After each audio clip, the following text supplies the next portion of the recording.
Anyway, this is going to be a DVD and Blu-ray update. First off, I just like to give like a big shout out and a thank you to Gavin, aka Lord Juggalo. Following DVDs he helped me get. I've been after these 4 Shaw the titles for a while. They're out of print, very hard to find. I managed to get them off a guy, I think in Georgia. He wouldn't ship abroad, so he shipped it to Gavin's state, and he sent it on to me. The 4 films are, which I'll try to show the one that I didn't enjoy the most, which is Rush. I was really looking forward to this. It's Naval Commandos. That was a Chang Chai one. David Chang, T Lung. Cast is pretty good. It doesn't really go anywhere. I was really disappointed with this. Real shame actually, because I mean, I paid quite a bit for some of these, but I was a bit disappointed with that. I got the Duel, T Lung, David Chang again, which I'm looking forward to seeing. I haven't had a chance to see that one yet. The next 2 were just unbelievably good. The Delinquent, young guy, kind of falling in and out of crime. His dad's a night watchman.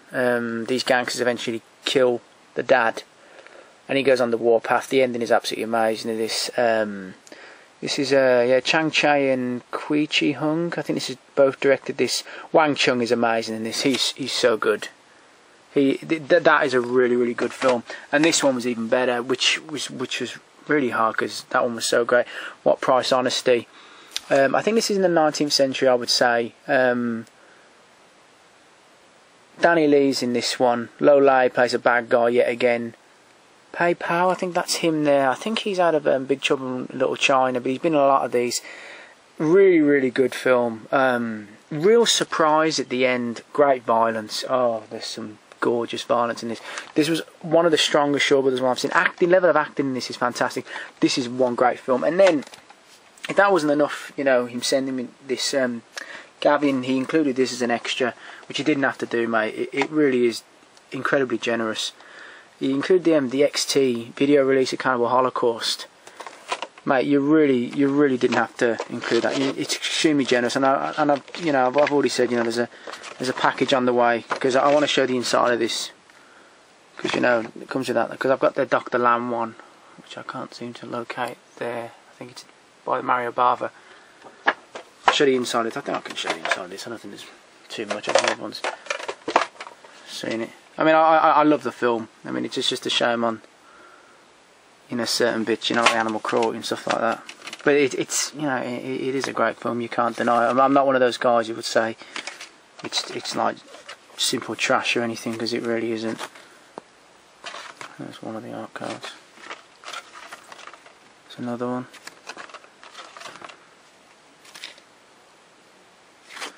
And I'll show the discs quickly. There's a 3-disc set, which is, it's awesome. Thanks, mate. I mean, you'll be getting my package soon. Incredibly generous. Please sub Lord Juggalo. You know, he's one of the most generous guys on. I mean, you can see that with just some of the packages he sends. Donnie, Cinematic 77. You know, he's incredibly generous. Right, but yeah, and I'll leave his link below. You know, please sub him. Right, I'm going to get onto some other stuff quickly. I've got the Steelbook of Roger Rabbit. Great film, man. I remember as a kid, just quickly, Christopher Lloyd's character when he goes berserk in this, when you find out he's a toon. Oh god, I think we've all got childhood kind of things growing up. That used to scare the shit out of me. When I was about 5 or 6, it used to scare the crap out of me. It's a good film, very good. What else? Right, there's a few that I'm going to bomb through a lot of these Hong Kong Shaw Brothers titles. This isn't the Shaw Brothers title. This is A Killer's Blues with T Lung. This is a legendary collection. I haven't had a chance to see this yet. I bought it mainly for T Lung because I like T Lung. Right, what else we got? Right, this was terrible. This was I've heard good things about this as well. It's got Wang Chung and Alexander Fusheng turns up in it. Police Force. I'd avoid that one. It was really bad. The ending was poor as well. I was really disappointed with that. I really thought that was going to be a good one, but it was. And again, this is another one I was disappointed with halfway through. This is Mob Fix Patrol. This is halfway through. I mean, it's got Wang Chung in again. About 45 minutes of this film was absolutely great, and then the ending just went to shit. It was a real shame. I was really disappointed with that because I was really enjoying it, and then it just went to hell and back.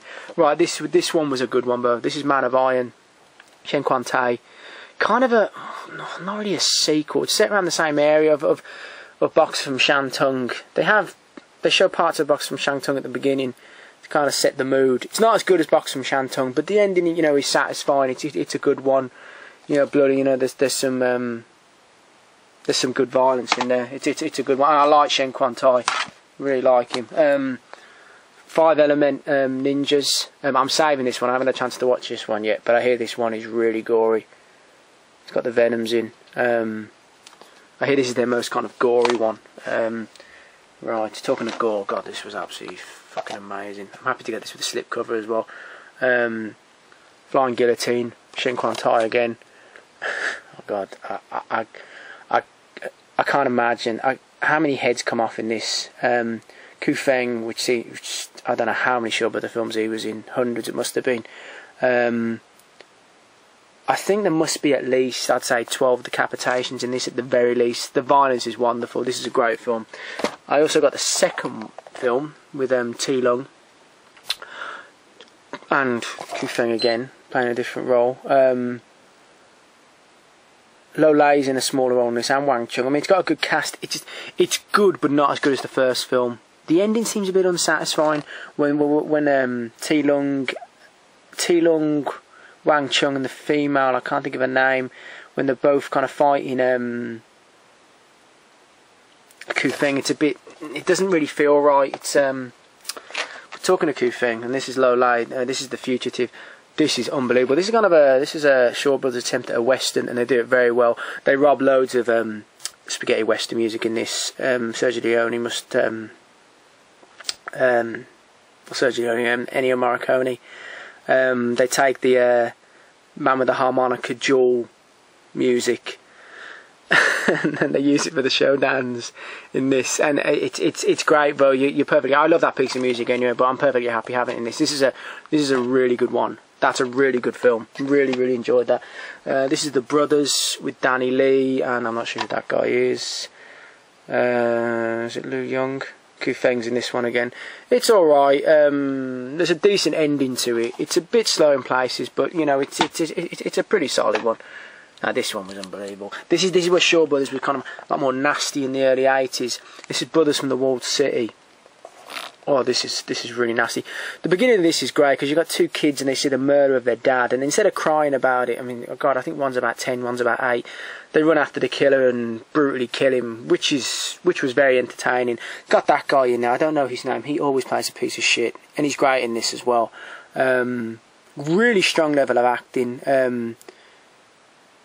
Philip Coe's in this, and he plays a nice character which he never normally plays. He's really good acting wise, really kind of good kind of emotional endings. Got Johnny Wang in as well, the director of Hong Kong Godfather. You'd know him if you saw him. Glasses, kind of small tash, always plays a piece of shit as well. Really good. Oh God, there's a scene where there's a use of a dummy in this being thrown off a roof. Oh, it's just amazingly funny. Get that film. That is a really good one. And I think I'm nearly done the Show Brothers Stars. And there's one last one. Box set. I'm going to show these quickly because I am running out of time. But I got the box set, Sammo Hung box set from Fortune Star. Comes with Spooky Encounters, Magnificent Butcher, and Knockabout. I think I got Knockabout because it's got Beardy in as well, and he's always funny. Beardy, Lung Yao Kan. Yeah, it's a good box as well. I got this for like £12, so I mean, I can't really knock about that. Now, what else did I get? I'm trying to look around for stuff. Right, now I hear this is alright. I hear like after the beginning, the very bloody beginning, it kind of goes off on one a bit. But it's The Collection. I enjoyed The Collector. You know, I thought it was a good, solid film. But then again, I don't know what these sort of, you know, what some sequels. I like some of the modern sequels. They end up going to shit. But I hear the beginning is very bloody. I picked up the Roger Donaldson collection. This is Anchor Bay. Got Sleeping Dogs with Sam Neill. Really good kind of one. Both New Zealand films. That was a good one. Kind of anarchy in New Zealand. There's kind of almost a civil war.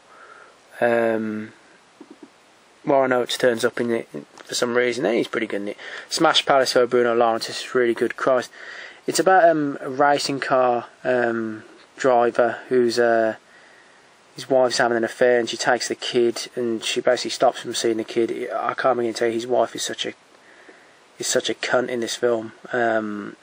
you know, I mean, it's definitely very sympathetic to kind of fathers, you know, in the case of like the law often like taking the female side. But yeah, I mean, it was a really, really good film. Bruno Lawrence is amazing in that film. I'd really recommend that. I picked up 2 Aussie films. I picked up The Interview with Hugo Weaving and Tony Martin. Tony Martin had Blue Murder. I hear this is really good as well. I like Tony Martin a lot. I think he's a great actor. And Hugo Weaving, he's a brilliant actor. So I also got Australian film I really want to check out for a while. This is The Last of the Knucklemen, set way out in the sticks with these miners. I hear like it's just loads of beer drinking and violence. So I can't wait to kind of check this out. I think this is I hear this is a really, really good one as well. What else did I pick up? Just trying to look around.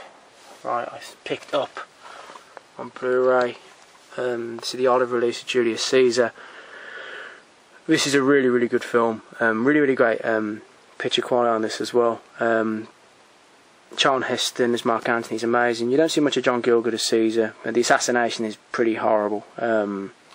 Richard Johnson as Cassius, I think he kind of steals the show. He's unbelievable.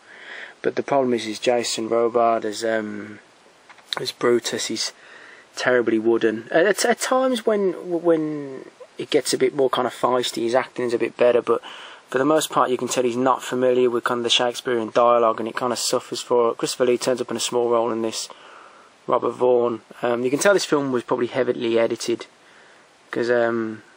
Yeah, I think you can't tell, but it's a very, very strong film, and Charlton Heston does a great job with I'll come to bury Caesar, not to praise him, you know, speech and that, you know, he's unbelievable in that scene. It's a very good film, and I think I'm nearly done.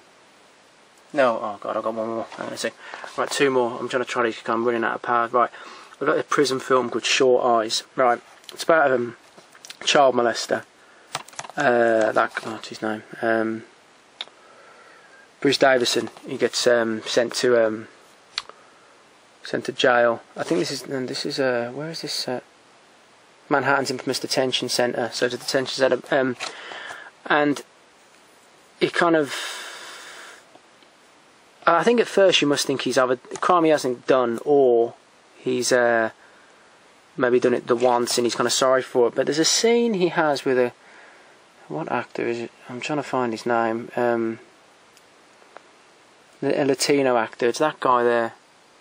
He basically asks him, "What have you done?" And he has around about an 8-minute monologue of his history of child molestation, how many children he's actually abused.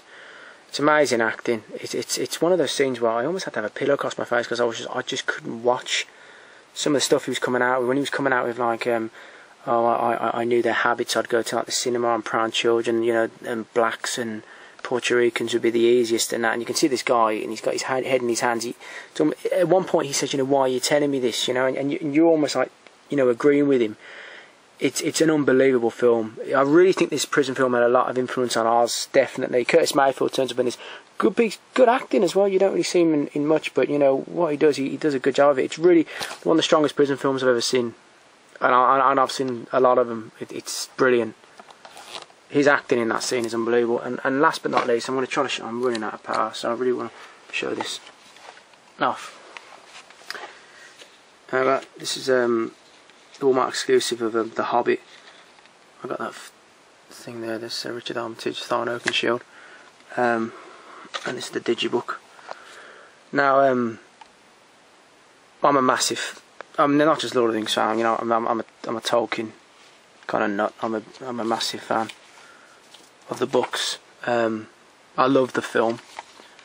I think I might just talk a little bit about it. I won't show everything kind of inside kind of the Digibook. It's a good Digibook. It's not one of the best ones. I like a few more stuff of the dwarves, maybe a little bit more orcs near the end. But I think a lot of the criticism of kind of this film, I think a lot of the critics had an agenda from the start to hate it. That was pretty evident. I've seen criticism about, you know, the Shire parts being too long in length, which is, to be honest, exactly the same length of time they spent in Lord of the Rings, The Fellowship. You see, people don't forget that. They're looking at it through kind of rose-tinted eyes about the Lord of the Rings films, and they look back on it, you know, it's the same kind of problems. I've seen character development with the dwarves we don't know. I mean, look, we're not going to get much character development from, you know, all 13 of the dwarves, obviously.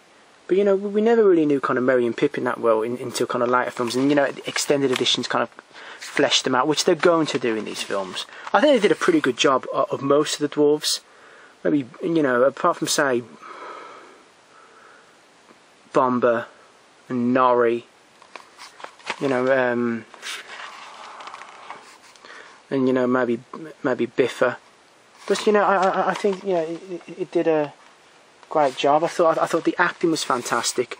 The soundtrack was brilliant. My only kind of criticism would be some of the track music. That can be seen in like the scene where, you know, with Gandalf when he's speaking to Galadriel and he's got like the Breaking the Fellowship theme. That was a bit kind of misplaced. Maybe some of the Nazgul kind of theme as well, where Thorin's about to have the climatic kind of fight with Azog. But I think that will be explained kind of later on. But the music in general as well, I thought, like, the Misty Mountains theme was fantastic. I thought the Goblin Town was brilliant. The music outside of Azanul Bazaar, like the battle outside Moray, was just unfucking believable. I thought it was fantastic. I thought Manu Bennett as well did an amazing job as Azog, really did. And yeah, you know, Azanul Bazaar is not perfect. Believe me, like I'm a Tolkien kind of, like, you know, geek when it comes to stuff like that, and I know Azanul Bazaar's not perfect, and I don't want to go into length about it. If people want to, you know, I'll discuss it, you know, in comments and stuff. But I still think they did an absolutely amazing job. Yes, we all know Azog, you know, should actually die at Azanul Bazaar, but I can see you needed a threatful character in the film, and I'm glad they had it, because I think they did a great job with it. Azanul Bazaar was I think probably one of the best scenes in the film. I thought it was absolutely superb. That was one of the things reading as a kid. Reading, like, you know, growing up and that, you know, when I was kind of 10 or 11, I remember reading about that battle and I thought, God, wouldn't that be great if that was ever shown? And I'm so glad they're showing, like, you know, all 3 movies of it, you know. But, you know, I think some people need to look past, you know, this isn't like, you know, this is The Hobbit, but, you know, it's not going to be Lord of the Rings, you know. And when I see all these people saying, oh, the Riddles in the Dark was the best scene in the film, I say, no, you're letting your mind be kind of clouded. It wasn't. It was a great scene, you know, but you're just saying that because of Gollum. You know, allow your mind to kind of expand, you know, and watch the film, you know, appreciate the new characters, appreciate the new areas and stuff, you know. It's about, like, the North, you know, we want to see Erebor. When I see people about, the beginning was too long, the prologue, fuck off. It wasn't too long. You can't just have him bombing out the door, you know, in the ground, they leave the Hobbit, and him bombing out the door. You can't. It's giving you history and that. You should appreciate it. When I see this fuckwits like Robbie Collin in the Telegraph talking about, like, I'm you know, a Lord of the Rings fan, I was like, you're not, because, you know, you get things wrong in your article. You haven't. I doubt you even kind of read the books for years as well, and other pieces as well. You know, they get on my nerves. They wanted to hate this film from the start, and they're not giving it the respect it deserves. I think it was a just unbelievable film. It was brilliant. You know, they complain about saying, oh, it's not been loyal enough to the book, and then they complain about the songs. There's like 2 songs in it, you know, the Misty Mountains one, like, you know, like, I just don't really understand it. It's just, you know, it's come up under, like, severe criticism, and I think people have just wanted to hate it from the start. And yeah, I mean, but, you know, I'll be looking forward to the second one, you know, I mean, and the third film. And I thought Richard Armitage, I thought all the dwarves were fantastic. I thought Richard Armitage was absolutely amazing and starring. You know, great to see McKellen as well. And when I've heard reviews of Martin Freeman, you know, calling the performance in, I thought it was unbelievable. You know, I thought it was a great film, and I'd recommend it to anyone. And it blew me away at the cinema. And, you know, I can't wait to see, you know, Mirkwood. I can't wait to see, you know, Pieces in the High Fells. I mean, again, you know, in the second film, I'm not too enthusiastic about seeing Nazgul tombs, which obviously in the Tolkien universe that wouldn't have happened. But I'm willing to kind of look past that. So, you know, and, you know, the third film, can't wait for the 5 armies. You know, can't wait to see Bjorn. Can't wait to see Bolg. Loads of stuff, you know, I can't wait to see. So please watch that film. That's the end of the update, and I'll be back with another update in a few weeks. So yeah, cheers.